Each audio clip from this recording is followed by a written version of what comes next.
Qu'est-ce que je ressens lorsque je touche une matière? En l'occurrence, en ce moment, je termine ma collection printemps-été 26. Les matières pour la collection printemps-été 26 ont été achetées il y a quelques mois chez mes fournisseurs de tissus au travers de Première Vision.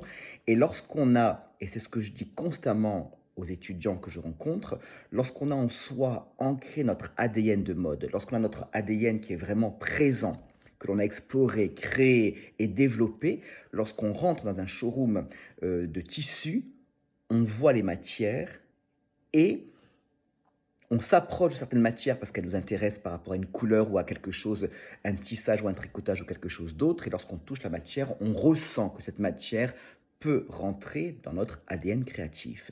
Ça n'est pas plus compliqué que ça. Mais avant d'arriver à ce niveau-là, il faut vraiment mettre en place son ADN de mode, son identité, son ADN donc, explorer sa créativité au travers de nos obsessions de mode. Ça prend du temps, ça prend des années.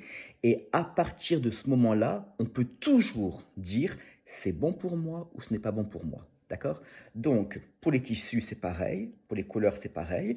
Dans un showroom où on vous propose des nouvelles matières, on s'approche, on les touche, et ce qu'on ressent, c'est la certitude que cette matière est faite pour vous et pour intégrer votre ADN et votre prochaine collection. D'accord? Comment ça se passe pour vous? À très bientôt.